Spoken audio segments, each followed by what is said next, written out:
Welcome back student, स्वागत है आपका मेरे यूट्यूब चैनल पर। आज हम वेक्टर का अपना सेकंड लेक्चर स्टार्ट करते हैं। वेक्टर के फर्स्ट लेक्चर में अपन ने क्या पढ़ा था कि वेक्टर्स क्या होते हैं, वेक्टर्स का मैग्नीट्यूड कैसे निकाला जाता है। देन अपन ने पढ़ा था कि वेक्टर्स कितने टाइप के होते हैं। उसके बाद अपन ने पढ़ा कि वेक्टर्स को ऐड किया कैसे किया जाता है। तो उसमें अपन ने दो लॉ पढ़े थे, एक तो ट्रायंगल लॉ ऑफ एडिशन और एक पैरेललोग्राम लॉ ऑफ एडिशन। आज अपन स्टार्ट करते हैं कहाँ से, सेक्शन फॉर्मूले से। सेक्शन फॉर्मूला, ये सेक्शन फॉर्मूला आप लोगों ने 11th क्लास में 2D में पढ़ रखा है। ठीक, कि यदि अपन को दो पॉइंट के कोऑर्डिनेट पता हो और अपन को पूछा जाए कि बीच में एक पॉइंट के कोऑर्डिनेट निकालो जो इन दो गिवन पॉइंट को m/n के रेशियो में डिवाइड कर रहा है। सेम केस किसके अंदर है, अपने पास वेक्टर के अंदर। ठीक, जैसे मान लीजिए कि ये दो पॉइंट हैं P और Q। अब इन दोनों को अपन ने ज्वाइन कर दिया। P और Q के बीच में कहीं पर एक पॉइंट है R जो इसको m/n के रेशियो में डिवाइड कर रहा है।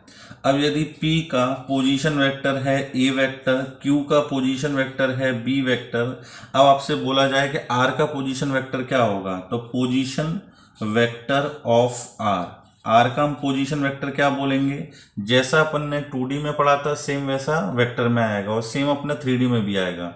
m times b vector, m times b vector plus n times a vector whole divided by m plus n। क्या करते थे अपन, इस m का b वेक्टर के पोजीशन वेक्टर से मल्टीप्लाई करेंगे, है ना, q के पोजीशन वेक्टर से।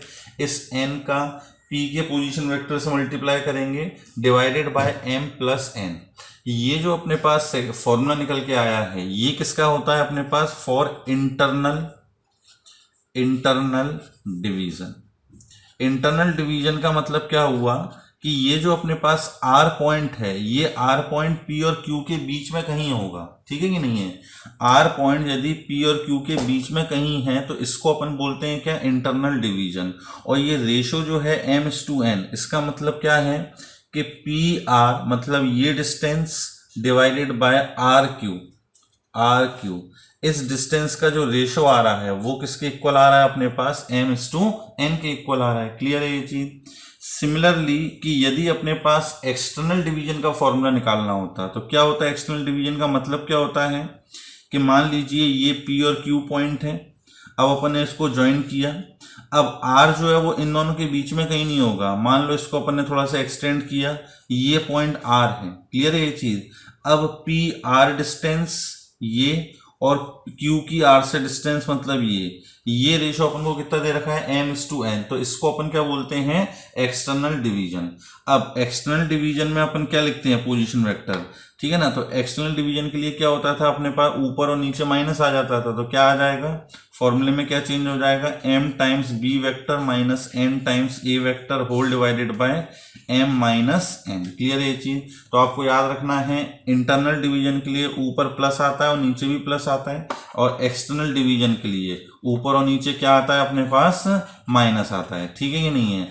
एक्सटर्नल डिवीजन का मतलब ये हुआ कि पॉइंट जो होगा वो P और Q के बीच में कहीं नहीं होगा, या तो Q को आगे एक्सटेंड करें या तो P को पीछे एक्सटेंड करें, यहाँ पर कहीं R होगा।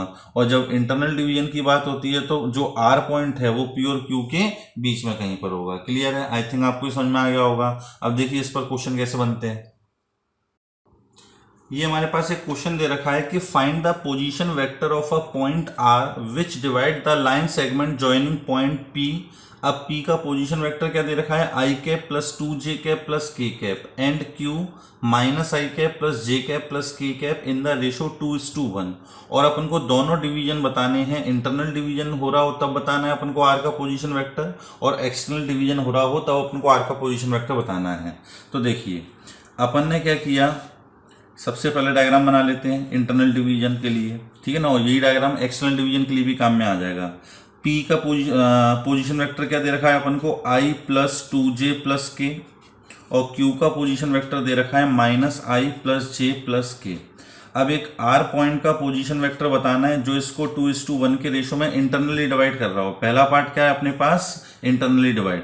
तो अपन क्या लिखेंगे कि position vector of R this is equal to 2 times of position vector of Q cross में करते हैं तो माइनस का आई प्लस का जे प्लस का के प्लस इंटरनल डिवीजन है तो प्लस आएगा 1 time of position vector of P, तो ये आ जाएगा आई प्लस 2 जे प्लस के होल डिवाइडेड बाय 2 प्लस 1 कितना 3, तो 2 प्लस 1, तो ये आ गया माइनस का 2i और प्लस का i, तो माइनस का i, फिर अपने पास प्लस का 2j और प्लस का 2j, तो प्लस का 4j और प्लस का 2k प्लस का k, तो प्लस का कितना आ गया ये 3k होल डिवाइडेड बाय क्या 3।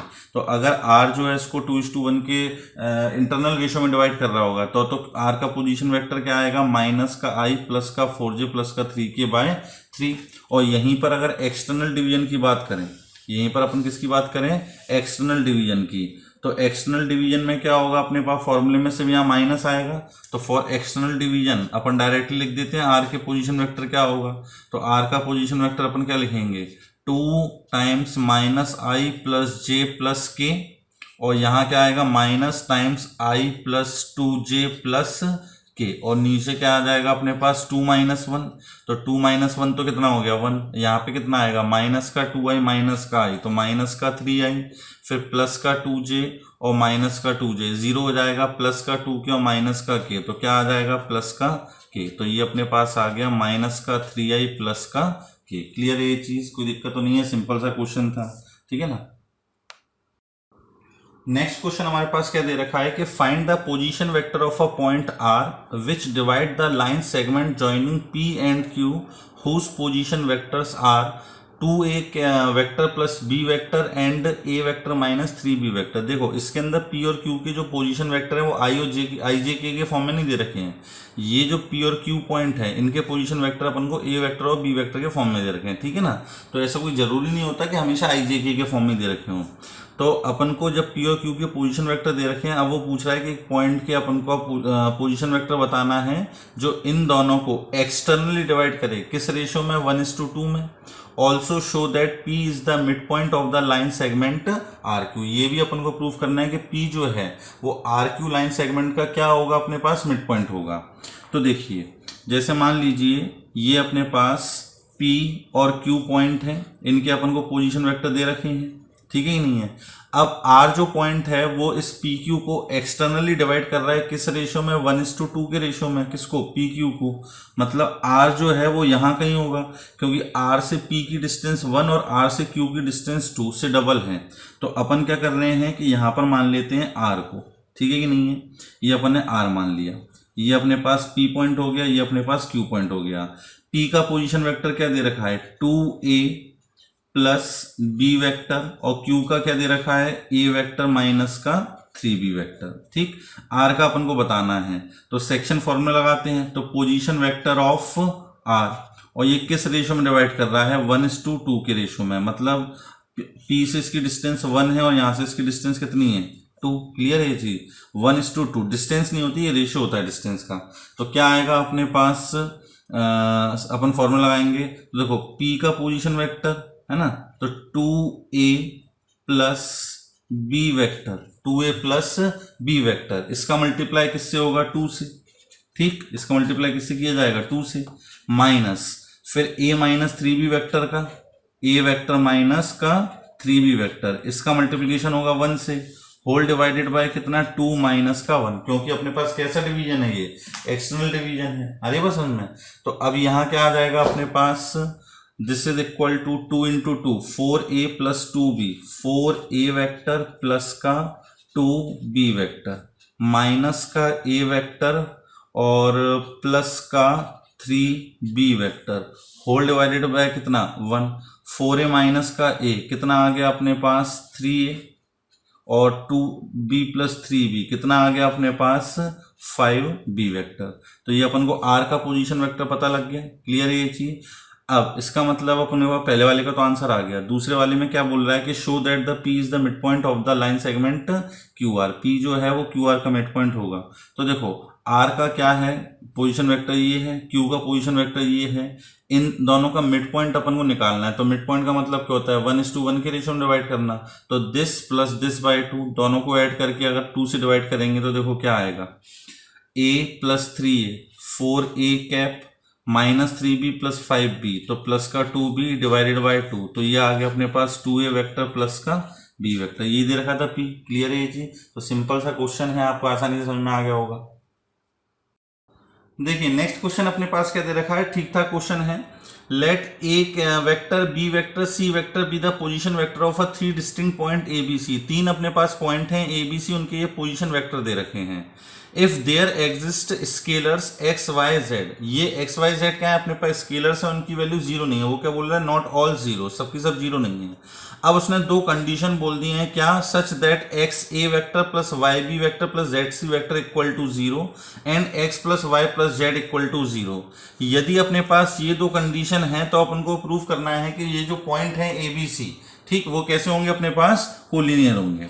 अब देखो अपने पास जो गिवन कंडीशन है वो क्या दे रखी है कि X A vector plus Y B vector plus Z C vector this is equal to zero. ये कंडीशन तो अपन को ये दे रखी है, और दूसरी कंडीशन दे रखी है X plus Y plus Z equal to zero. अपन इसमें क्या करते हैं, किसी भी एक को उधर शिफ्ट कर देते हैं। यहाँ पे 3 टर्म लिखी है, किसी भी एक को वहां पे शिफ्ट कर दो। तो जैसे अपने पास लिखा हुआ है एक्स ए वेक्टर प्लस का Y B vector this is equal to minus times of Z C vector. अपन ने जेड सी वेक्टर को राइट में शिफ्ट कर दिया। क्लियर है ये चीज? This is equation first. अब आप देखोगे X plus Y plus Z की वैल्यू किसके इक्वल दे रखी है, जीरो के इक्वल, कि since X plus Y plus Z equal to zero, तो x plus Y this is equal to कितना, माइनस जेड। मतलब माइनस जेड की जगह अपन क्या लिख सकते हैं, एक्स प्लस वाई लिख सकते हैं। ये माइनस जेड की जगह X plus Y first equation में लिख दें, तो क्या आएगा अपने पास, एक्स ए वेक्टर प्लस का Y B vector this is equal to X plus Y times of C vector. Clear है ये चीज? तो सी वेक्टर की अगर वैल्यू निकालोगे तो ये आएगा अपने पास X times A vector plus का Y times B vector whole divided by X plus Y. यहां तक आपको समझ में आ गया। अब इस रिलेशन को अगर अपन ध्यान से देखें तो इस रिलेशन से क्या समझ में आ रहा है कि अपने पास 3 पॉइंट रहे होंगे। क्या, यहां पर ए पॉइंट है, यहां पर ये अपने पास बी पॉइंट है, ठीक, इसका पोजीशन वेक्टर हो गया बी, इसका पोजीशन वेक्टर हो गया ए। अब वो ये जो अपने पास रिलेशन निकल के आई है क्या, कि C vector equal to X A vector plus Y B vector upon X plus Y, ये कोई सेक्शन फॉर्मूले जैसा नहीं दिख रहा है। तो इस रिलेशन को देखकर अपन क्या बोल सकते हैं, देखो ए में किसका मल्टीप्लाई हो रहा है, एक्स का, और बी में किसका मल्टीप्लाई हो रहा है, वाई का। तो इस रिलेशन को देखकर अपन बोल सकते हैं कि सी एक पॉइंट है जो ए बी को किस रेशो में डिवाइड कर रहा होगा, वाई टू एक्स के रेशो में। और जब अपने पास सी पॉइंट इस ए बी को एक पर्टिकुलर रेशो में डिवाइड कर रहा है तो ये तीनों पॉइंट कैसे हो गए, कोलिनियर। तो यहां पर अपन लैंग्वेज फॉर्म में लिख देंगे कि since by this relation it is clear that C divides A B in the ratio Y to X, so A the point A C B are collinear. Clear है बच्चों? अच्छे से समझ में आ गया होगा। चलिए नेक्स्ट क्वेश्चन देखते हैं। नेक्स्ट क्वेश्चन अपने पास क्या दे रखा है, the position vector of the vertices A B and C of a triangle. एक ट्रायंगल की वर्टिसेस हैं ए बी सी और उनके पोजीशन वेक्टर दे रखे हैं अपन को क्या, i minus J minus 3k, B का है 2i plus J minus 2k and C का है minus 5i plus 2j minus का 6k। अब वो पूछ रहा है then find the length of the bisector AD of the triangle BAC where D is the segment, D is the point on the segment BC। D जो है वो किस लाइन सेगमेंट पर है, BC पर है। बहुत अच्छा क्वेश्चन है, स्कूल में भी पूछा जा सकता है और जेईई मेंस में भी पूछा जा सकता है। ठीक, इसका अपन डायग्राम बनाते हैं। क्या बोल रहा है वो कि अपने पास ABC एक ट्रायंगल ले लिया अपन ने, ये वर्टेक्स है A, ये है B और ये है अपने पास C। इस ABC के अपन को पोजीशन वेक्टर भी दे रखे हैं। अब वो बोल रहा है कि बाइसेक्टर AD की अपन को लेंथ निकालनी है। तो एंगल BAC, ये एंगल BAC हो गया और इसका बाइसेक्टर, तो ये अपन ने क्या करा, बाइसेक्टर बना लिया। ठीक, ये हो गया अपने पास पॉइंट D। तो इस बाइसेक्टर AD की अपन को क्या निकालनी है, लेंथ निकालनी है। क्लियर है ये चीज? अब देखो A का अपन को पोजीशन वेक्टर पता है, A का पोजीशन वेक्टर क्या दे रखा है अपने पास, I माइनस का J माइनस का 3K। सिमिलरली B का पोजीशन वेक्टर भी अपन को क्या दे रखा है, 2I plus J minus 2K, 2I plus J minus का 2K, और C का पोजीशन वेक्टर माइनस का 5I प्लस का 2J माइनस का 6K। यदि मुझे इस बाइसेक्टर एडी की लेंथ निकालनी है तो कहीं से अगर मुझे डी पॉइंट पता लग जाए तो मैं इनके बीच की डिस्टेंस निकाल सकता हूँ, या फिर एडी वेक्टर निकाल लूंगा और उसका मैग्नीट्यूड निकाल लूंगा। अब ये पॉइंट कैसे पता लगे, ये पॉइंट पता करने के लिए अपन को ये पता करना होगा कि डी जो है वो बीसी को किस रेशो में डिवाइड कर रहा है। तो देखिए, अब ये अपने पास ट्रायंगल क्या दे रखा है, ये अपने पास एबीसी ट्रायंगल है, और ये जो है एडी वो क्या है, इसका एंगल बाइसेक्टर है। तो एंगल बाइसेक्टर का मतलब ये एंगल और ये एंगल तो इक्वल होगा, क्लियर है, ये एंगल इक्वल होगा। एडी जो है ये कॉमन साइड है दोनों की, अब एडी एक कॉमन साइड है और ये एंगल अपने पास दोनों के लिए क्या है, सेम है। तो इनकी जो रिमेनिंग साइड्स हैं वो भी सेम रेशियो में होंगी या नहीं होंगी। तो अपन क्या बोल सकते हैं कि therefore AB upon AC this is equal to BD upon DC। क्लियर है ये चीज, AB upon AC equal to BD upon DC। दो एंगल इक्वल हैं ये, क्लियर, और ये साइड कॉमन है, तो रिमेनिंग दो साइड्स जो है वो भी सेम रेशियो में होंगी। अब अपन को निकालना क्या है, AB और AC। तो इससे अपन को पता लग जाएगा BD और DC का रेशियो कितना है।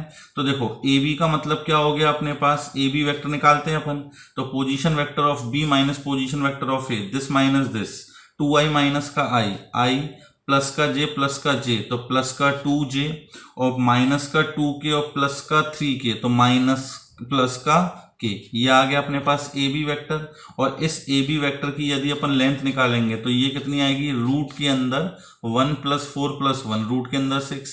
सिमिलरली अगर अपन AC वेक्टर निकालते हैं तो AC वेक्टर कितना आएगा, position vector of C minus position vector of A, minus 5i minus i, तो माइनस का 6i कैप प्लस का 2j प्लस का j, तो ये आ जाएगा प्लस का 3j, और माइनस का 6j प्लस का 6k, तो माइनस का 3k। क्लियर है ये चीज।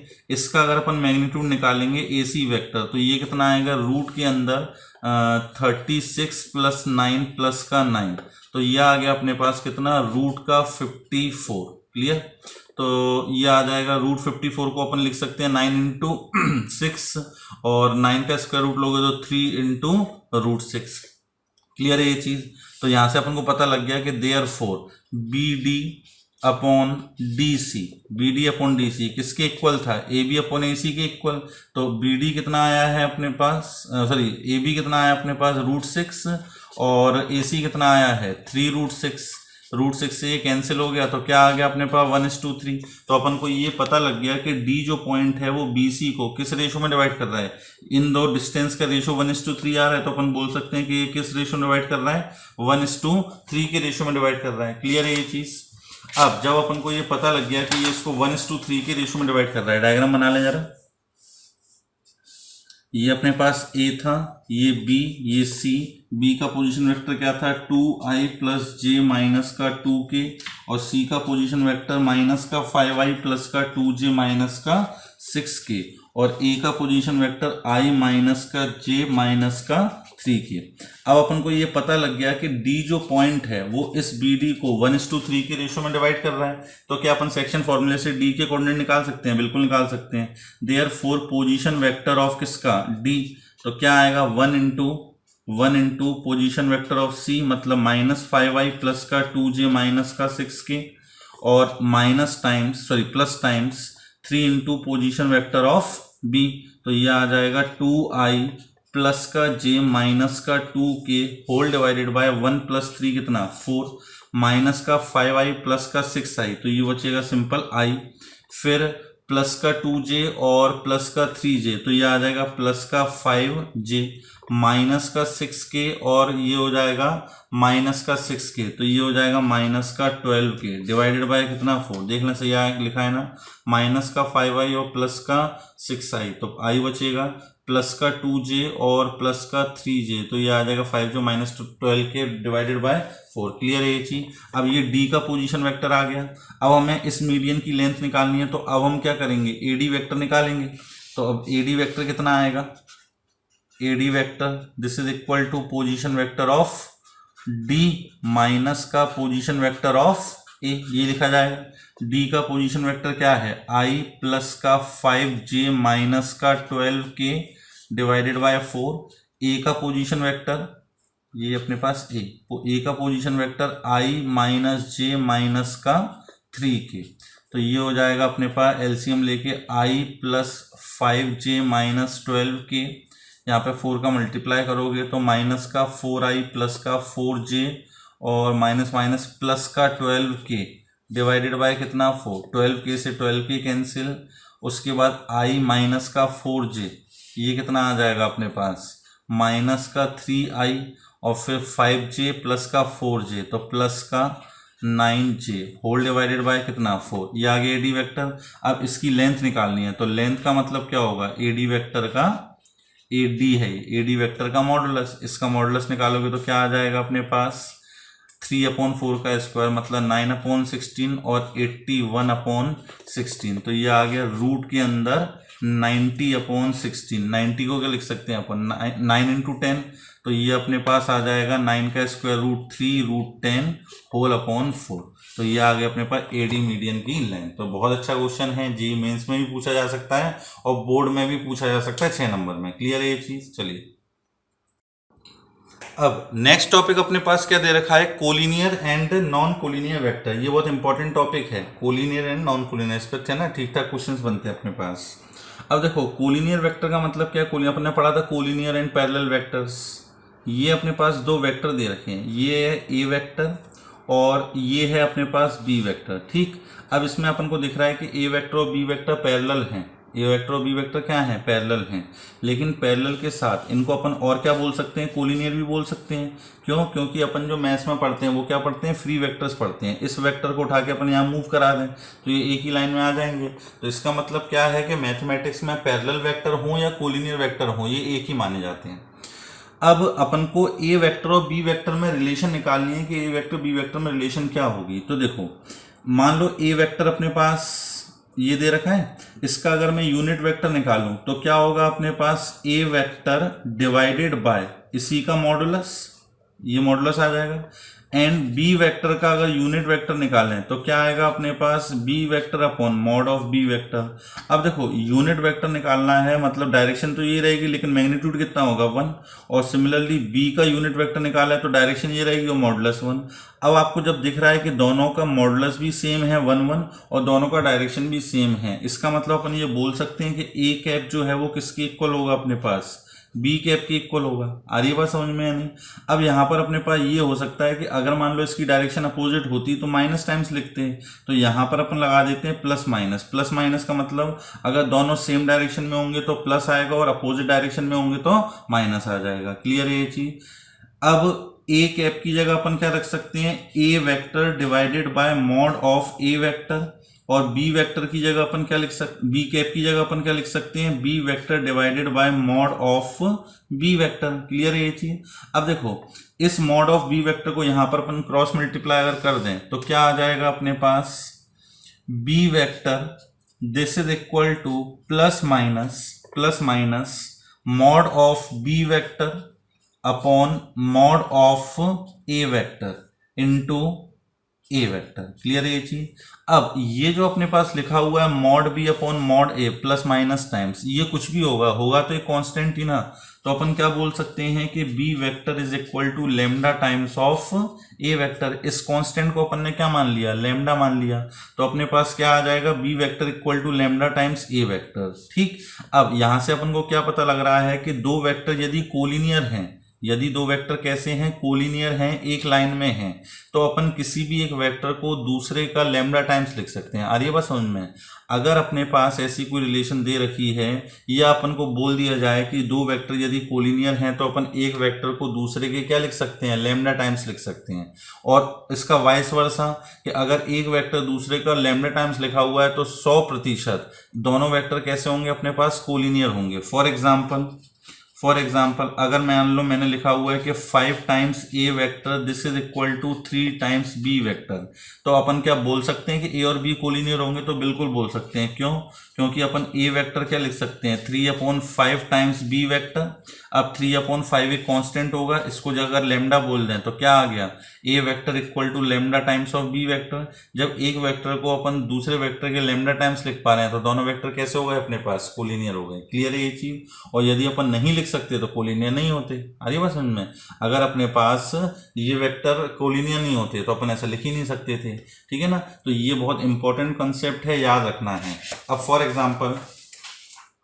एग्जाम्पल जैसे अब मैं आपसे एक चीज पूछूं कि x times A vector plus y times b vector this is equal to 0। A और b दो वेक्टर दे रखे हैं, ए और b क्या दे रखे हैं अपने पास, दो वेक्टर दे रखे हैं, और x और y क्या है, स्केलर हैं।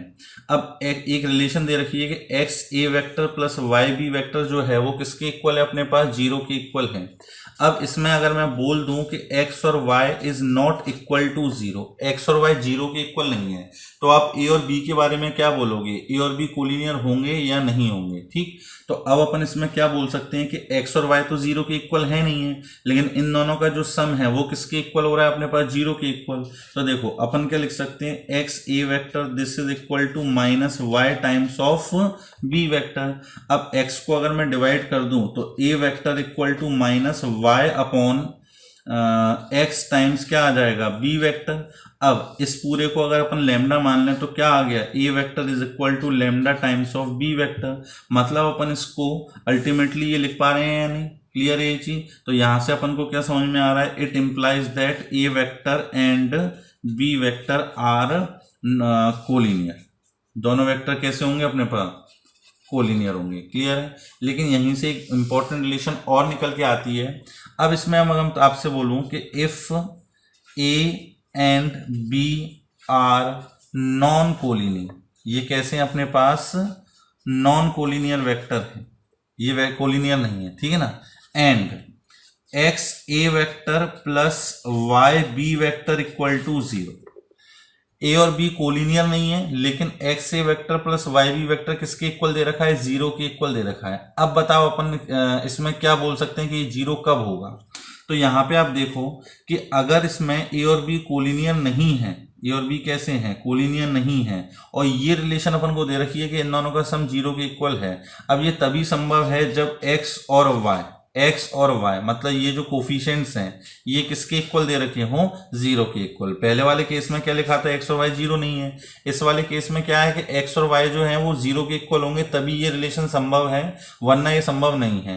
अगर x और y 0 नहीं होते, ये वाला केस आता, तो अपन इसको सिंप्लीफाई करते हुए यहाँ तक ला देते, और यहाँ पर लाके अपन क्या बोल देते कि a और b कोलिनियर है। लेकिन अपन को यहाँ पर दे के रखा है कि a और b कोलिनियर नहीं है, क्लियर है ये चीज। अब जब a और b कोलिनियर नहीं है, ये रिलेशन दे रखी है, तो इसका मतलब अपन क्या बोलेंगे कि भैया इनके जो कोफिशिएंट्स होंगे वो किसके इक्वल होंगे, 0 के इक्वल, क्लियर है ये चीज। फॉर एग्जांपल अब जैसे मान लो इस पे क्वेश्चन कैसे पूछा जाता है, आपसे बोला जाए कि if A vector and B vector are non collinear such that 2 alpha minus 1 times A vector this is equal to alpha plus beta plus 4 times B vector. Find the if a vector and b vector are non-collinear such that this equal to this, then find the value of alpha and beta. Clear है, ए vector और B vector collinear नहीं है और ये relation दे रखी है, तब जाके अपन को अल्फा और बीटा की वैल्यू निकालनी है। अब देखो इस रिलेशन के हिसाब से तो अपन को ये पता लग रहा है कि एक वेक्टर को दूसरे के कांस्टेंट टाइम्स रिप्रेजेंट कर सकते हैं, मतलब ए और बी कैसे हो जाते, कोलिनियर हो जाते। लेकिन अपन को दे के रखा है कि ए और बी कोलिनियर नहीं है। अब कोलिनियर नहीं है तो ये रिलेशन अब तब संभव है जब इनके कोफिशिएंट्स क्या हो, अपने पास 0 के इक्वल। तो अपन क्या बोलेंगे कि 2 अल्फा माइनस 1 जो है ये भी 0 के इक्वल होगा, और अल्फा प्लस बीटा प्लस 4 जो है ये भी 0 के इक्वल होगा। तो यहां से अपने पास अल्फा की वैल्यू कितनी आ जाएगी, 1/2। ये अल्फा की वैल्यू यहां रखोगे तो अपन को क्या पता लग जाएगा, बीटा पता लग जाएगा। क्लियर है ये चीज। तो ये जो रिलेशन बताई हैं ये बहुत काम की रिलेशन है।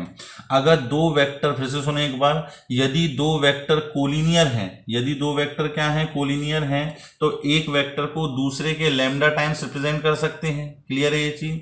दूसरी रिलेशन के दो वेक्टर अगर कोलिनियर नहीं है और अपन को इस टाइप की रिलेशन दे रखी है, इस टाइप की रिलेशन दे रखी हो, या फिर ऐसा लिखा हो X A vector equal to Y B vector, और ए और बी बोला हो कि ये नॉन कोलिनियर हैं, तो ये कब संभव है, जब एक्स और वाई ये जो अपने पास स्केलर दे रखे हैं, ये जो कांस्टेंट दे रखे हैं, ये खुद क्या होंगे, अपने पास 0 के इक्वल होंगे। क्लियर है ये चीज, कोई दिक्कत तो नहीं है इसके अंदर। चलिए इस पर बेस्ड कैसे क्वेश्चंस आते हैं वो देखते हैं हम।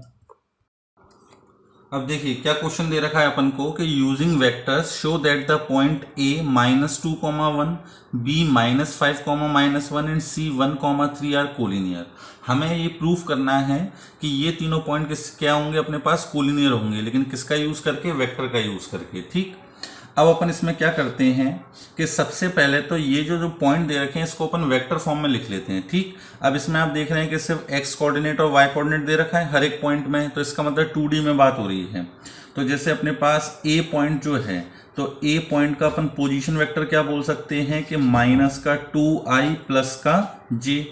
बी का अपन पोजीशन वेक्टर क्या बोल सकते हैं, -5i माइनस का j।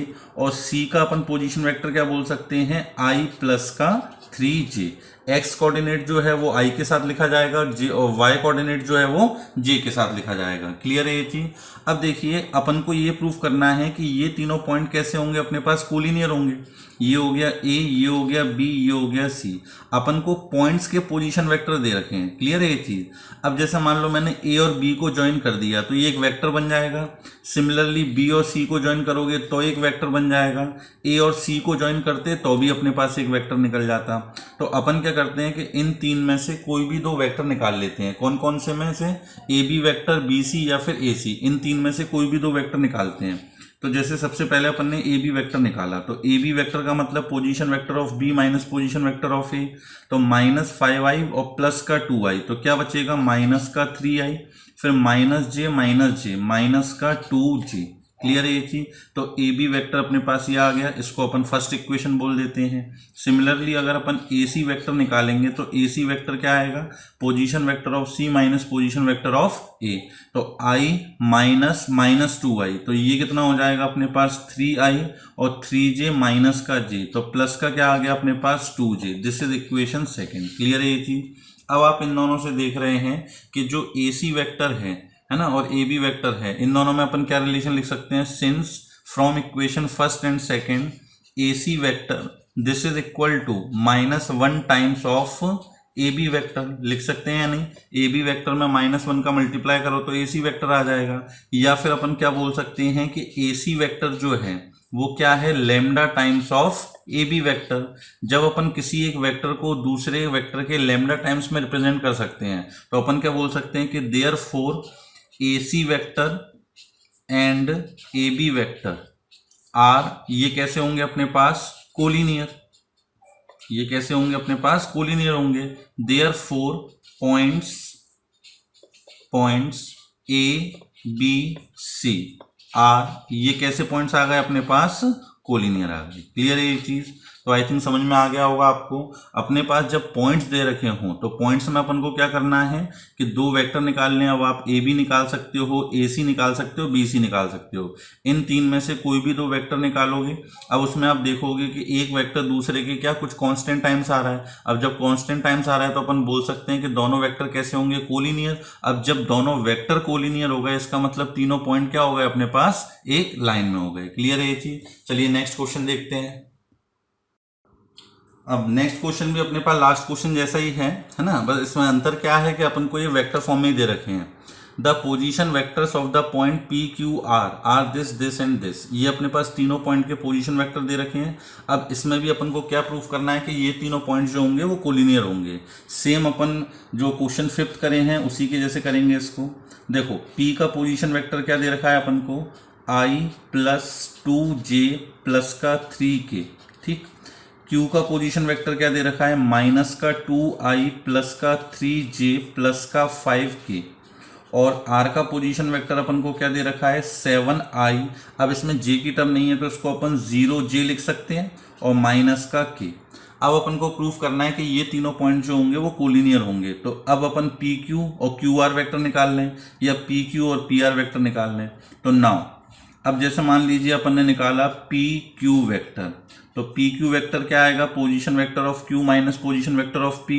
तो माइनस का 2i माइनस का i माइनस का 3i, फिर 3j माइनस का 2j, तो क्या बचेगा प्लस का j, 5k प्लस -3k। तो 5k माइनस 3k कितना आ जाएगा, प्लस का 2k। ये आ गया अपने पास PQ वेक्टर। अब अपन निकालते हैं QR वेक्टर। अब QR वेक्टर निकालोगे तो क्या आएगा, 7i माइनस -2i। तो ये आ जाएगा अपने पास 9i, फिर 0j माइनस का 3j, तो ये बचेगा माइनस का 3j, फिर माइनस का k माइनस का 5k, तो माइनस का क्या 6k। This is equation second. Clear है ये चीज। अब अपन देख रहे हैं कि इन दोनों में रिलेशन क्या आएगी। तो अब अपन जैसे लिखेंगे कि since P Q vector upon Q R vector, इस तरीके से लिख लेते हैं।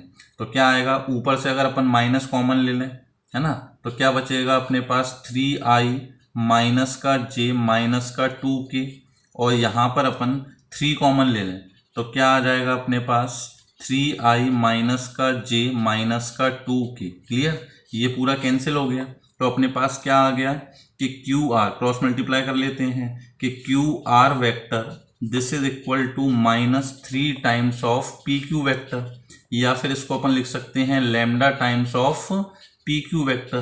तो अब अपन क्या बोलेंगे कि since Q R vector equal to lambda times of P Q vector, therefore the points या therefore P Q vector and Q R vector are collinear, therefore P Q vector and Q R vector are कैसे होगा, ये collinear. ठीक, अब ये collinear है, therefore points P Q R collinear. Clear है ये चीज। तो आई थिंक आपको ये तो समझ में आ गया होगा कि 3 पॉइंट अगर दे रखे हों तो अपन कैसे प्रूफ करेंगे कि ये तीनों पॉइंट कोलिनियर हैं। चलिए नेक्स्ट क्वेश्चन देखते हैं।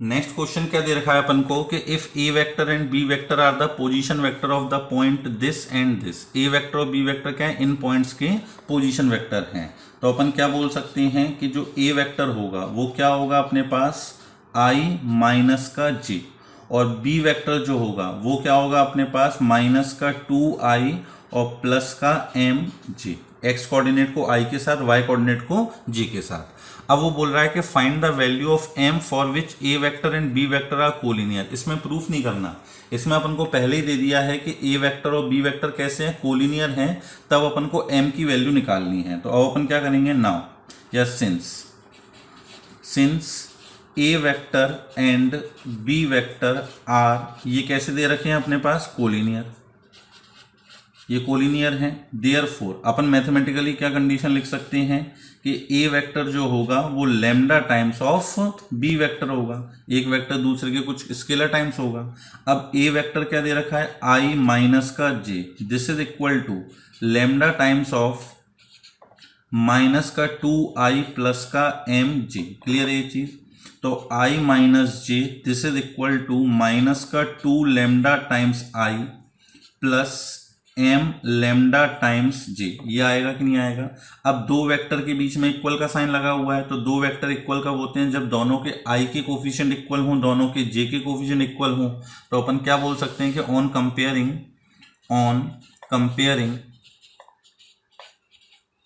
कंपेयरिंग जो अपने पास -2 लैम्डा है ये किसके इक्वल होगा, 1 के इक्वल। देयरफॉर यहां से लैम्डा की वैल्यू क्या आ गई अपने पास -1/2, एंड जो m लैम्डा है ये किसके इक्वल होगा, -1, क्योंकि यहाँ पे j का कोफिशिएंट कितना है, -1। अब लैम्डा की वैल्यू अपन निकाल चुके हैं कितनी, -1/2, तो माइनस का m/2 this is equal to कितना, -1। तो m की वैल्यू कितनी आ गई अपने पास, 2। क्लियर है ये चीज। तो आई थिंक ये क्वेश्चन भी आपको अच्छे समझ में आ गया होगा। नेक्स्ट हमें 8th क्वेश्चन क्या दे रखा है कि show that the point this and this are collinear. अभी उसी के जैसा है 5th और 6th क्वेश्चन करे अपन ने कि 3 पॉइंट दे रखे हैं और प्रूफ करना है कि ये कोलिनियर हैं। इसी के साथ साथ अपन को ये भी बताना है कि find the ratio in which B divides A C. तो जब वो पूछ रहा है कि रेशो क्या होगा तो इसके अंदर अपन को सेक्शन फॉर्मूला लगाना पड़ेगा, ठीक है ना। अब देखो सबसे पहले तो अपन कोलिनियरिटी प्रूफ कर लेते हैं। ए क्या वेक्टर, ए क्या का पोजिशन वेक्टर क्या होगा अपने पास, आई माइनस का 2j माइनस का 8k। ठीक, ये ए का पोजीशन वेक्टर हो गया। बी का पोजीशन वेक्टर क्या होगा, बी के कोऑर्डिनेट है 5 0 -2, तो बी का पोजीशन वेक्टर आ जाएगा 5i प्लस का 0j माइनस का 2k, और सी का पोजीशन वेक्टर अपने पास क्या आ जाएगा 11i प्लस का 3j और प्लस का 7k। आ रही बात समझ में। नाउ अब अपन क्या निकालते हैं, ए बी वेक्टर।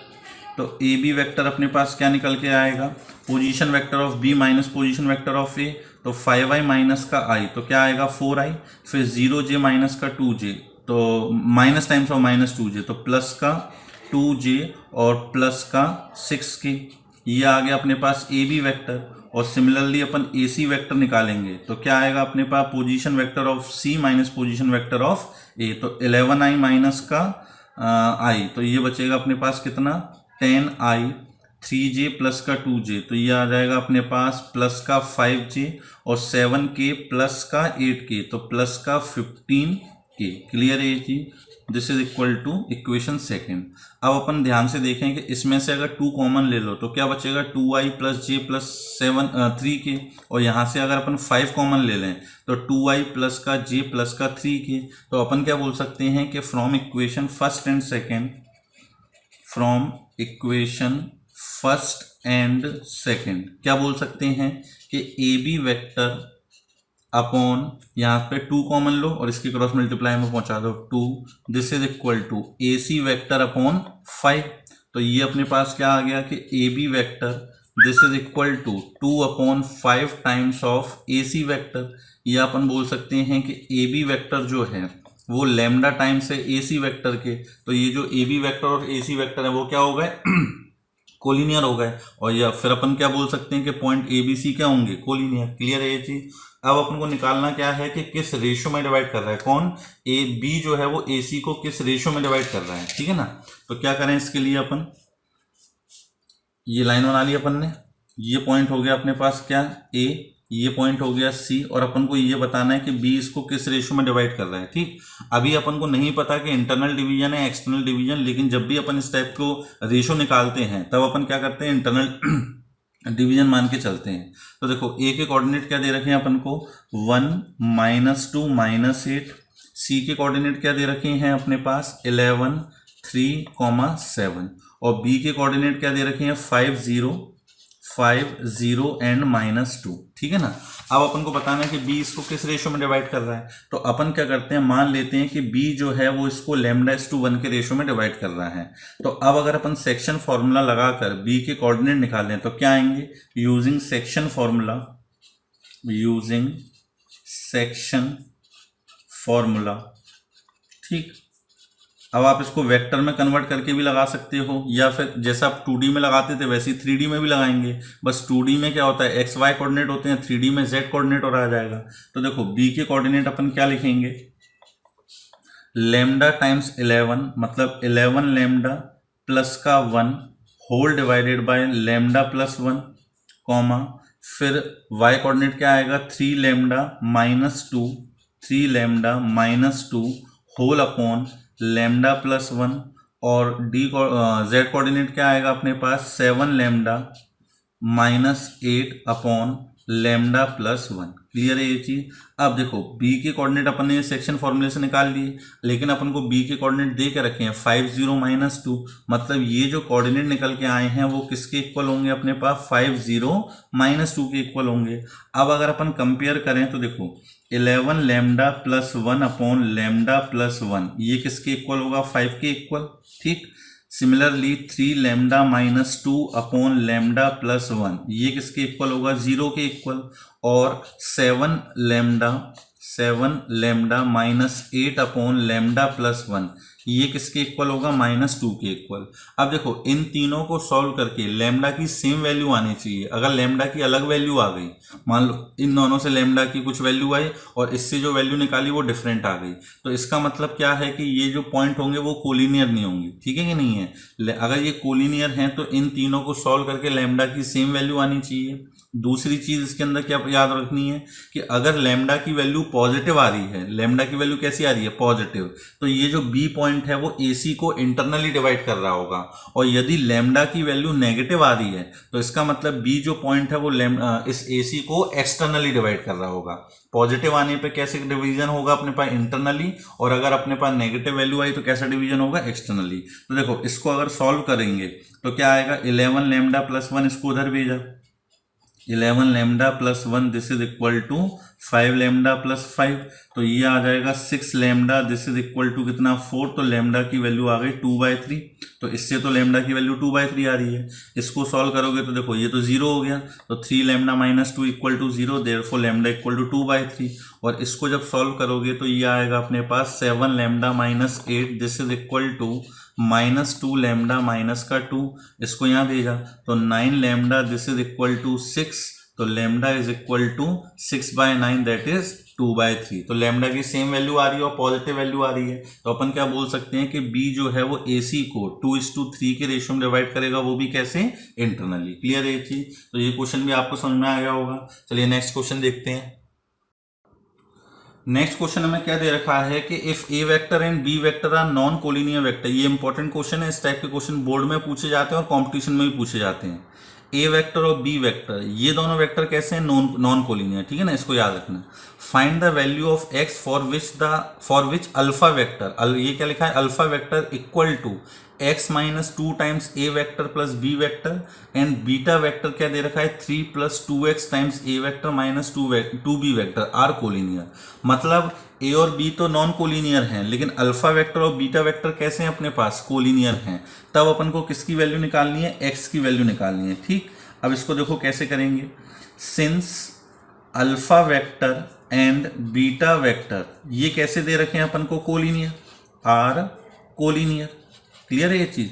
अब ये अगर कोलिनियर हैं तो अपन क्या कर सकते हैं, क्या मैथमेटिकली लिख सकते हैं कि अल्फा वेक्टर जो होगा वो कुछ constant times of beta vector होगा। अब अल्फा वेक्टर अपन को क्या दे रखा है, x minus 2 times A vector plus B vector, this is equal to lambda times of beta vector क्या दे रखा है 3 + 2x times A vector minus का 2b वेक्टर। क्लियर है ये चीज, कोई दिक्कत तो नहीं है। अब इसमें अपन क्या करते हैं, ए वेक्टर की टर्म एक साइड रखते हैं और बी वेक्टर की टर्म दूसरी साइड रखते हैं। तो अपन क्या करते हैं, इस ए वेक्टर की टर्म को इधर ले आते हैं, तो x minus 2 times A vector minus lambda times 3 + 2x times A vector. ठीक, और बी वेक्टर को उधर पहुंचा देते हैं, तो यहां तो क्या आएगा माइनस का 2 लैम्डा बी वेक्टर और माइनस का बी वेक्टर। यहां से अगर अपन ए वेक्टर कॉमन लें तो क्या बचेगा अपने पास, x माइनस 2 माइनस का 3 लैम्डा माइनस का 2 lambda x times A vector. ठीक, दिस इज इक्वल टू, यहां से बी वेक्टर कॉमन लोगे तो माइनस का 2 लैम्डा माइनस का 1 टाइम्स बी वेक्टर। क्लियर? अब देखो ये अपने पास एक कांस्टेंट है, ये भी अपने पास एक कांस्टेंट है, ये अपने पास किस फॉर्म में लिखा हुआ है, अपन इसको बोल सकते हैं ना कि ये alpha times of A vector equal to beta times of B vector, इस फॉर्म में लिखा हुआ है या नहीं। अब अपन को यहाँ पे दिख रहा है कि ए और बी वेक्टर अगर ये रिलेशन आ रही है तो इससे तो ये पता लग रहा है कि ए वेक्टर और बी वेक्टर कैसे हैं, कोलिनियर है। आ रही बात समझ में? अपन ने पढ़ा था ना कि X A vector equal to Y B vector हो, तो इससे तो अपन क्या प्रेडिक्ट कर सकते हैं कि ए वेक्टर और बी वेक्टर कैसे होंगे, कोलिनियर होंगे। लेकिन अपन को दे के रखा है कि ए वेक्टर और बी वेक्टर जो है वो नॉन कोलिनियर हैं। इसका मतलब ये रिलेशन अब सभी ट्रू हो सकती है जब अल्फा और बीटा मतलब ए वेक्टर और बी वेक्टर के कोफिशिएंट जो हैं वो क्या हो, अपने पास 0 हो। तो अब अपन क्या करेंगे, इसको भी 0 रख देंगे, तो देखो क्या आएगा, माइनस का 2 lambda minus 1 equal to 0, it implies lambda is equal to minus का 1/2। ठीक, और जो ए वेक्टर का कोफिशिएंट है ये भी किसके इक्वल होगा, 0 के इक्वल। तो x माइनस 2 माइनस का 3 लैम्डा माइनस का 2 लैम्डा x, ये भी किसके इक्वल होगा, 0 के इक्वल। अब देखो लैम्डा की वैल्यू तो ऊपर निकाल चुके हैं तो रख देते हैं यहाँ पे, तो क्या आएगा, देखो लैम्डा की जगह माइनस 1/2 रखोगे तो ये हो जाएगा प्लस का x और प्लस का x, तो प्लस का 2x माइनस का 2, और यहाँ पर अगर माइनस 1/2 रखेंगे तो प्लस का 3/2, दिस इज इक्वल टू कितना, 0। माइनस 2 प्लस का 3/2, तो क्या बचेगा, माइनस का 1/2, this is equal to 0।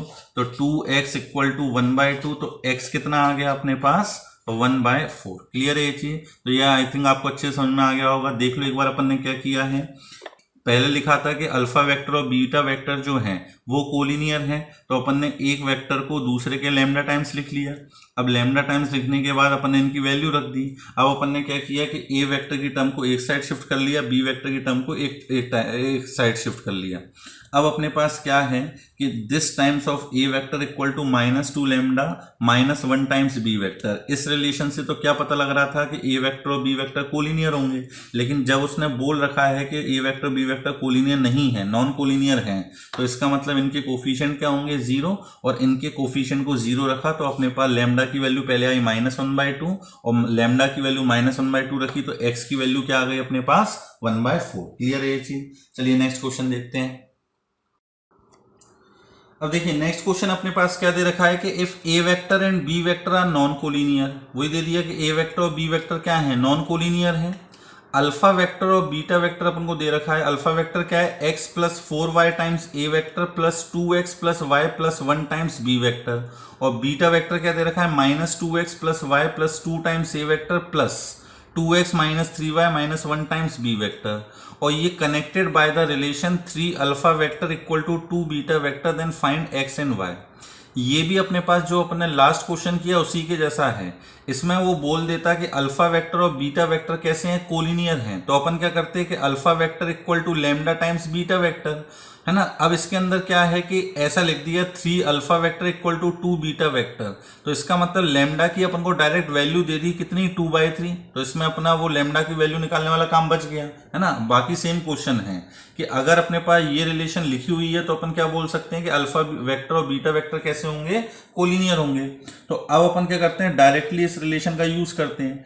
3 times of alpha vector, तो देखो ये अपने पास अल्फा वेक्टर है, इसमें किसका मल्टीप्लाई करना है, 3 का मल्टीप्लाई करना है।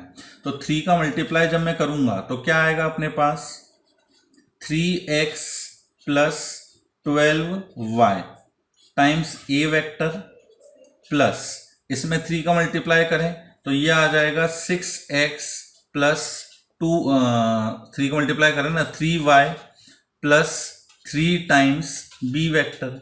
This is equal to, beta vector में किसका मल्टीप्लाई करना है, 2 का, तो ये बीटा वेक्टर इसमें 2 का मल्टीप्लाई करें तो -4x + 2y + 4 times A vector, और प्लस इसमें भी 2 का मल्टीप्लाई होगा तो 4x - 6y -2 times of beta vector. Clear है ये चीज। अब अपन क्या करेंगे, जैसे लास्ट क्वेश्चन में अपन ने क्या किया था, ए वेक्टर की टर्म एक साइड लिखी थी, बी वेक्टर की टर्म एक साइड, तो ये जो ए वेक्टर की टर्म है इसको लेफ्ट में शिफ्ट कर देते हैं, बी वेक्टर वाली टर्म को राइट में शिफ्ट करते हैं। तो इसको जब यहां लेके आओगे तो देखो क्या आएगा अपने पास, this vector minus this vector, दोनों में से ए वेक्टर कॉमन लेंगे तो क्या बचेगा, 3x, और यहां पर माइनस टाइम्स है तो minus minus plus, 3x + 4x 7x, 12y minus का 2y तो प्लस का क्या 10y, फिर माइनस का 4 times A vector, this is equal to, इसको उधर शिफ्ट किया और बी वेक्टर कॉमन लिया तो क्या बचेगा, 4x - 6x तो माइनस का 2x, माइनस का 6y माइनस का 3y माइनस का 9y माइनस का 2 माइनस का 3 माइनस का 5 times of B vector. Calculation part है ये आप खुद करके देख लेना। अब ये अपने पास एक रिलेशन आ गई कि ये कांस्टेंट है, this constant times A vector equal to this constant times B vector. तो इस रिलेशन से तो ये समझ में आ रहा है कि ए वेक्टर और बी वेक्टर कोलिनियर है, लेकिन अपन को दे रखा है कि ए और बी कोलिनियर नहीं है तो अपन क्या बोलेंगे, देयरफॉर, या since A and B are non collinear, therefore 7x + 10y - 4 = 0 and minus का 2x माइनस का 9y माइनस का 5, दिस इज इक्वल टू 0। इन दोनों इक्वेशन को आप सॉल्व कर लोगे तो आपको x और y की वैल्यू पता लग जाएगी। क्लियर है ये चीज। तो इस टाइप के क्वेश्चन काफी पूछे जाते हैं कंपटीशन में भी, स्कूल में भी, इनको अच्छे से आप करके देखिए। चलिए अब अपन नेक्स्ट क्वेश्चन देखते हैं। ये तो आप निकाल ही लोगे x और y की वैल्यू, है ना, लीनियर इक्वेशन है, सॉल्व करना है इसको। अब नेक्स्ट क्वेश्चन अपने पास क्या दे रखा है कि if A vector B vector C vector be 3 non zero vector such that any 2 of them are non collinear, मतलब ये 3 में से कोई भी 2 कोलिनियर नहीं है ना, any 2 of them are non collinear. If a + 2b is collinear with C vector, देखो इनमें से तो कोई भी 2 आपस में कोलिनियर नहीं है, लेकिन a + 2b वेक्टर जो है ये किसके संग कोलिनियर है, c के साथ। And B vector plus 3c vector is collinear with A vector, तब अपन को प्रूफ करना है कि A vector plus 2b vector plus 6c vector जो है इसकी वैल्यू किसके इक्वल होगी, अपने पास 0 के इक्वल होगी। क्लियर है, ये कॉम्पिटिशन में आ चुका है क्वेश्चन। अब अपने पास क्या दे रखा है कि A vector B vector C vector ये तो कोलिनियर नहीं है, और ये जो है वो सी के संग कोलिनियर है। तो अपन क्या लिखेंगे कि since A vector plus 2b vector is collinear with C vector, therefore क्या रिलेशन आएगी, A vector plus 2b vector this is equal to lambda times of C vector, this is equation first. इसके बाद क्या बोला है कि B vector plus 3c vector ये किसके संग कोलिनियर है, ए वेक्टर के संग, तो ऑल्सो अब लैंग्वेज फॉर्म में अपन लिख लेंगे, तो क्या लिखेंगे, B vector plus 3c vector ये किसके संग कोलिनियर है, ए वेक्टर के संग, तो ये भी कुछ कांस्टेंट टाइम्स, तो म्यू बोल देते हैं, mu times of A vector. Clear है ये चीज। अब अपन को इसकी वैल्यू 0 के इक्वल प्रूफ करनी है, तो अब अपन क्या करते हैं, सेकेंड इक्वेशन से बी वेक्टर की वैल्यू निकालते हैं। तो देखो बी वेक्टर की वैल्यू क्या आएगी अपने पास, lambda times of A vector minus का 3c वेक्टर, ये बी वेक्टर की वैल्यू यहां पहली इक्वेशन में रख दें। So equation first will be, क्या हो जाएगी equation first, A vector plus 2 times B vector की जगह ये रखना है, तो 2 म्यू ए वेक्टर माइनस का 6c vector this is equal to lambda times of C vector. अब अपन सी वेक्टर को एक साइड रखते हैं, ए वेक्टर की टर्म को एक साइड रखते हैं, तो देखो इन दोनों में से ए वेक्टर कॉमन आ रहा है, तो क्या बचेगा अपने पास 1 plus 2 mu times A vector this is equal to, इसको वहां पहुंचाएंगे और सी वेक्टर कॉमन लेंगे, तो क्या बचेगा अपने पास 6 plus lambda times of C vector. Clear है ये चीज। अब ये कांस्टेंट है, ये कांस्टेंट है, फिर वही बात के इस रिलेशन से अपन को क्या समझ में आ रहा है कि ये दोनों ए वेक्टर और सी वेक्टर कैसे होंगे, कोलिनियर होंगे, लेकिन अपन को दे रखा है कि इन तीनों में से कोई भी दो कोलिनियर नहीं है, तो इसका मतलब ये जो स्केलर हैं ये किसके इक्वल होंगे, 0 के इक्वल। तो अपन क्या बोलेंगे कि 1 प्लस 2 म्यू जो है ये 0 के इक्वल होगा, और 6 प्लस लैम्डा जो है ये भी किसके इक्वल होगा, 0 के इक्वल। तो यहां से देखो म्यू की वैल्यू कितनी आ गई अपने पास, माइनस का 1/2, और यहां से अगर अपन लैम्डा की वैल्यू निकालेंगे तो कितनी आ जाएगी, माइनस का 6। ये लैम्डा की वैल्यू इक्वेशन फर्स्ट में रख दो, या इस म्यू की वैल्यू इक्वेशन सेकंड में रख दो, जो आपको लाना है वो प्रूफ हो जाएगा। तो put lambda equal to -6 in equation first. अब देखो लैम्डा की जगह -6 इक्वेशन फर्स्ट में रखेंगे तो क्या मिलेगा अपन को, A vector plus 2b vector this is equal to minus का 6c वेक्टर, इसको अपन यहां लेके आ गए तो क्या आ जाएगा, ए वेक्टर प्लस का 2b वेक्टर प्लस का 6c vector this is equal to कितना, 0। क्लियर है ये चीज। तो आई थिंक आपको ये कोलिनियरिटी वाले क्वेश्चन समझ में आ गए होंगे। अब अपने एक टॉपिक और बचा हुआ है कोप्लेनरिटी, है ना, कि 3 वेक्टर अगर कोप्लेनर हैं, कोप्लेनर का मतलब तो बता ही चुके हैं कि 3 वेक्टर अगर एक ही प्लेन में लाई करें तो उसको क्या बोलते हैं अपन, कोप्लेनर वेक्टर। इसकी मैथमेटिकल कंडीशन क्या होती है और इस पर बेस्ड क्वेश्चन कैसे पूछे जाते हैं, तो चलिए ये देखते हैं अपन। नेक्स्ट टॉपिक अपने पास है कोप्लेनरिटी ऑफ 3 वेक्टर्स। ठीक, अब देखो कोप्लेनर तो बता चुके हैं, अब इसकी मैथमेटिकल कंडीशन क्या होती है कि if 3 vectors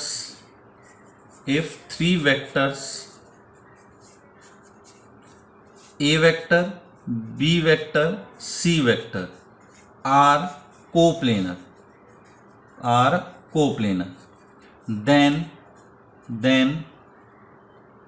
a vector is equal to x times b vector plus y times c vector। ठीक, क्या मतलब हुआ इसका, यदि अपने पास तीन वेक्टर क्या हैं, कोप्लेनर हैं, एक ही प्लेन में लाई कर रहे हैं, तो किसी भी एक वेक्टर को बाकी दो वेक्टर के लीनियर कॉम्बिनेशन में लिख सकते हैं।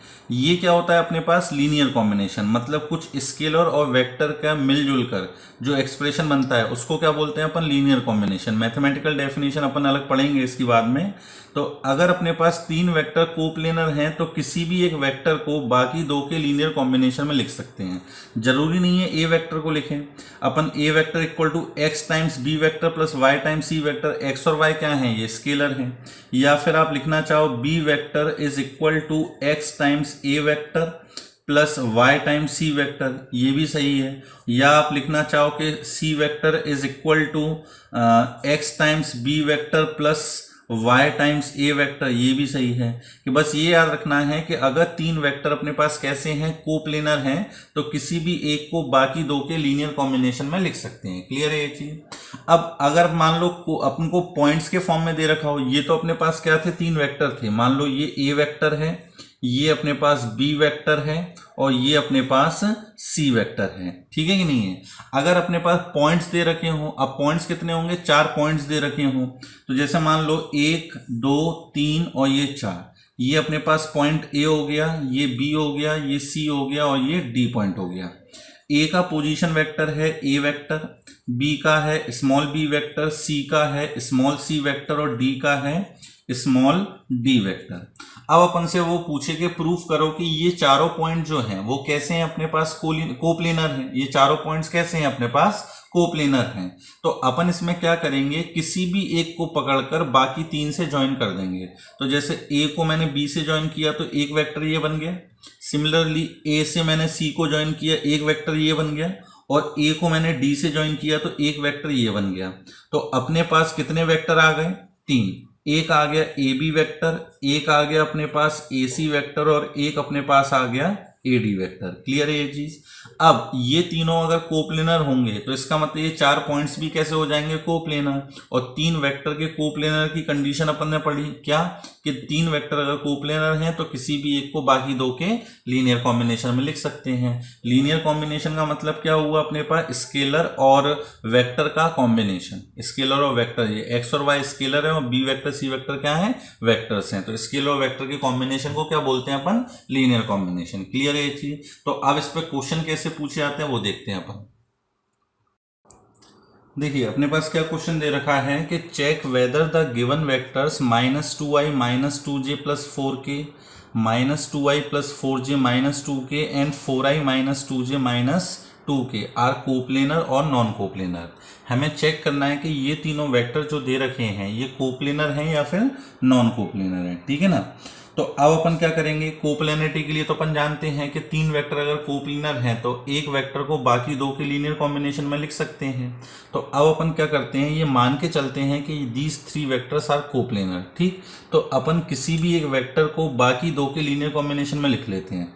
तो क्या लिखेंगे अपन कि -2i माइनस का 2j प्लस का 4k this vector this is equal to x times of -2i plus 4j minus का 2k, ठीक, plus y times 4i minus का 2j माइनस का 2k। हमने क्या किया, इस वेक्टर को इन दोनों के लीनियर कॉम्बिनेशन में लिख लिया। अब यहां से अपन क्या करते हैं कि i और j, i j के इनके कोफिशिएंट निकालते हैं, ठीक है ना। तो क्या आएगा, देखो यहां पर x का मल्टीप्लाई करोगे तो माइनस का 2xi, यहां आएगा 4yi। तो यहां से अगर अपन i कॉमन ले लेंगे तो क्या बचेगा, माइनस का 2x प्लस का 4y टाइम्स i कैप। फिर j का कोफिशिएंट क्या आएगा अपने पास, 4x माइनस का 2y times j cap plus k का कोफिशिएंट क्या आएगा अपने पास, माइनस का 2x और माइनस का 2y टाइम्स k कैप। ऐसा हमने क्यों किया, क्योंकि हमें कंपेयर करना है। तो यहाँ पर भी अपने i j k के फॉर्म में वेक्टर लिख लिया और यहाँ भी क्या लिखा हुआ है अपने पास, माइनस का 2i माइनस का 2j प्लस का 4k। क्लियर। अब दोनों वेक्टर के बीच में इक्वल का साइन लगा, इसका मतलब इन दोनों के i j k के कोफिशिएंट इक्वल होंगे। तो जब अपन कंपेयर करेंगे तो देखो क्या आएगा, माइनस का 2x प्लस का 4y this is equal to -2, ये इक्वेशन फर्स्ट हो गई। फिर दूसरी इक्वेशन क्या बनेगी अपने पास 4x माइनस का 2y, this is equal to -2, this is equation second. और तीसरी इक्वेशन क्या बनेगी माइनस का 2x माइनस का 2y, this is equal to 4। ये हो गई अपने पास थर्ड इक्वेशन। अब अपने पास अननोन कितने हैं 2 और इक्वेशन कितनी बनी है अपने पास 3। अब हम क्या करेंगे कि इन 3 में से किन्हीं भी 2 इक्वेशन को सॉल्व करके x और y की वैल्यू निकालेंगे। ठीक, अब मान लो अपन ने फर्स्ट और थर्ड इक्वेशन को लिया और इन दोनों को सॉल्व करके x और y की वैल्यू निकाली। अब अगर ये x और y की वैल्यू तीसरी इक्वेशन को भी सेटिस्फाई कर देती है तो इसका मतलब क्या होगा कि x और y की ऐसी कॉमन वैल्यू आ रही है जिसके लिए ये और ये तीनों क्या हो जा रहे हैं अपने पास इक्वल हो जा रहे हैं। तो अपन क्या बोल सकते हैं कि एक वेक्टर को बाकी 2 के लीनियर कॉम्बिनेशन में लिख सकते हैं। तो इसका मतलब तीनों वेक्टर कैसे हो जाएंगे, कोप्लेनर हो जाएंगे। क्लियर है ये चीज। अपन क्या करने वाले हैं, किन्हीं भी 2 इक्वेशन को सॉल्व करके x और y की वैल्यू निकालेंगे। वो x और y की वैल्यू अगर तीसरी इक्वेशन को सेटिस्फाई कर देगी तो अपन बोल देंगे कि तीनों वेक्टर कोप्लेनर हैं। और अगर वो x और y की वैल्यू तीसरी इक्वेशन को सेटिस्फाई नहीं करेगी तो इसका मतलब तीनों वेक्टर कोप्लेनर नहीं है। क्लियर है ये चीज। तो देखो फर्स्ट और थर्ड इक्वेशन को सॉल्व करते हैं अपन। तो फर्स्ट और थर्ड इक्वेशन को यहां लिख लेते हैं। क्या है, माइनस का 2x प्लस का 4y, this is equal to -2। करने को माइनस उससे डिवाइड भी कर सकते हो 2 से। माइनस का 2y, this is equal to कितना 4, माइनस कर लो तो प्लस प्लस और ये माइनस, ये कैंसिल हो गया। कितना आ गया अपने पास 6y, this is equal to -6। तो y की वैल्यू कितनी आ जाएगी -1। ये y की वैल्यू -1 रखो तो क्या आएगा माइनस का 2x और माइनस का 4 उधर जाके प्लस का 4, तो -2 प्लस 4 कितना बचेगा प्लस का 2। तो x कितना आ जाएगा -1। x की वैल्यू भी कितनी आ जाएगी -1। अब ये x और y की वैल्यू अपन सेकंड इक्वेशन में रखें तो देखो सेकंड इक्वेशन में रखोगे तो 4 इंटू -1 -2 इंटू -1, तो माइनस का 4 प्लस 2 कितना आ गया -2। तो इसका मतलब ये जो x और y की वैल्यू है ये तीसरी इक्वेशन को सेटिस्फाई कर रही है।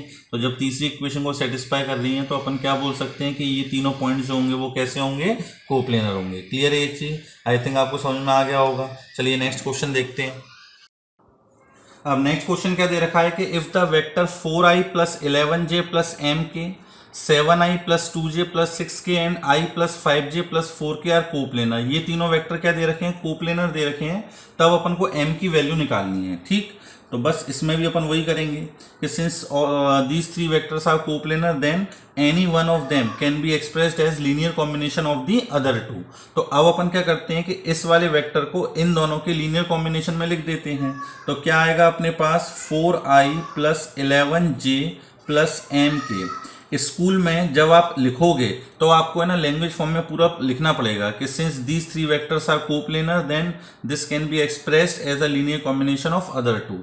तो ये this is equal to x times of 7i plus का 2j प्लस का 6k plus y times i plus का 5j प्लस का 4k। ये लिख सकते हैं या नहीं लिख सकते। अब अपन क्या करते हैं, वही दोनों साइड है ना i j के कोफिशिएंट कंपेयर करने हैं। तो अपन क्या करते हैं i का कोफिशिएंट j का और k का ये कोफिशिएंट निकालते हैं। तो 4i प्लस 11j प्लस का mk।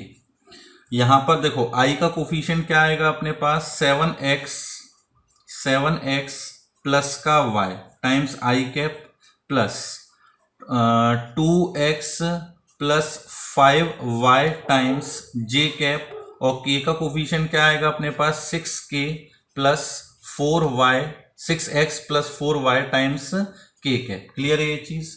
अब इसको अगर अपन कंपेयर करेंगे तो क्या आएगा, on comparing 7x plus y this is equal to कितना 4 और 2x plus 5y this is equal to कितना 5 और 6x प्लस 4y ये किसके इक्वल होगा, m के इक्वल है ना। अब अपन क्या करेंगे, पहली और दूसरी इक्वेशन इसको सॉल्व करके x और y की वैल्यू निकालते हैं। जो x और y की वैल्यू आएगी उसको अपन तीसरी इक्वेशन में रख देंगे तो अपन को किसकी वैल्यू पता लग जाएगी, m की वैल्यू पता लग जाएगी। तो देखो इसको सॉल्व करना है, पहली इक्वेशन में क्या करते हैं अपन 5 का मल्टीप्लाई कर लेते हैं।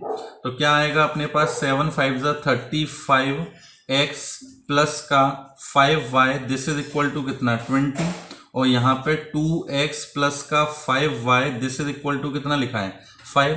माइनस करो तो ये अपने पास कैंसिल हो जाएगा। 35 माइनस 2 कितना आ गया 33x, यहाँ कितना आ गया 15, x की वैल्यू क्या आ गई अपने पास 15/33।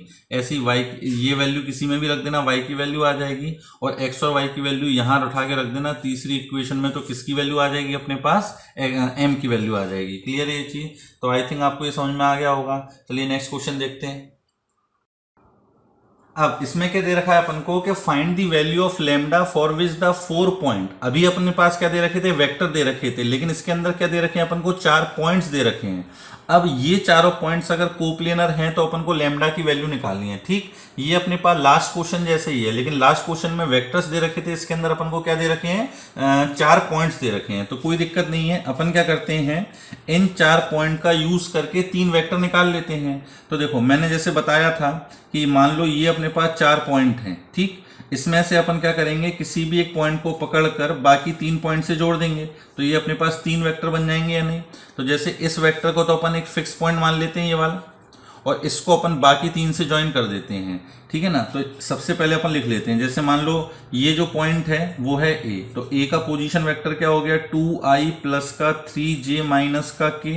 फिर बी का पोजीशन वेक्टर क्या हो गया अपने पास i प्लस का 2j प्लस का 3k। सी का पोजीशन वेक्टर क्या हो गया अपने पास 3i प्लस का 4j माइनस का 2k। और डी का पोजीशन वेक्टर अपने पास हो गया i माइनस का लैम्डा j प्लस का 6k। ठीक है कि नहीं है?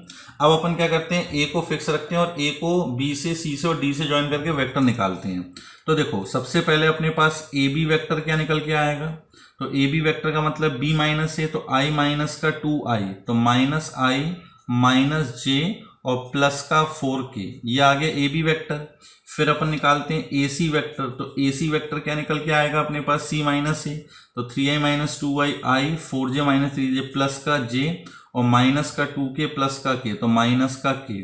और ए डी वेक्टर अगर अपन निकालेंगे तो ए डी वेक्टर क्या निकल के आएगा i माइनस 2i माइनस का i minus lambda J minus का 3j, जे कॉमन लिया तो minus times 3 plus lambda times of J, और 6k प्लस का k तो प्लस का 7k। क्लियर है ये चीज? अब देखो इसको अपन बोल देते हैं ए वेक्टर, इसको बोल देते हैं स्मॉल बी वेक्टर, इसको बोल देते हैं स्मॉल सी वेक्टर। अब जब ये तीनों वेक्टर कैसे हैं कोप्लेनर है, चारों पॉइंट्स कोप्लेनर है, मतलब तीनों वेक्टर भी कोप्लेनर होंगे। तो अब जब ये तीनों वेक्टर कोप्लेनर हैं तो अपन को पता है कि किसी भी एक को बाकी दो के लीनियर कॉम्बिनेशन में लिख सकते हैं। तो C vector is equal to X times of A vector plus Y times of B vector. तो क्या आएगा अपने पास minus I minus times 3 plus lambda times J plus का 7k। ये तो हो गया अपने पास क्या सी वेक्टर। यहाँ क्या लिखोगे x times of A vector, A vector कितना आया है माइनस आई माइनस का जे प्लस का 4k। और बी वेक्टर क्या निकल के आया है तो y टाइम्स आई प्लस का j माइनस का k। फिर वही करना है जो अपन ने लास्ट क्वेश्चन में किया था, दोनों साइड से i j k के कोफिशिएंट कंपेयर करोगे। x y में 3 इक्वेशन बनेंगी, 2 इक्वेशन को सॉल्व करके x और y की वैल्यू निकालनी है, वो वैल्यू तीसरी इक्वेशन में रखोगे तो अपन को लैम्डा की वैल्यू पता लग जाएगी। क्लियर है ये चीज? तो ये क्वेश्चन आप अपने आप कर लीजिएगा। चलिए आज का लेक्चर अब अपन यहीं एंड करते हैं। आज जितना भी आपको समझाया है शायद समझ में आ गया होगा। कोई भी प्रॉब्लम हो आप कमेंट सेक्शन में बताइएगा, या फिर आप मेरे मोबाइल नंबर पर मुझे कॉल करके पूछ सकते हैं। ठीक है, गुड बाय, टेक केयर।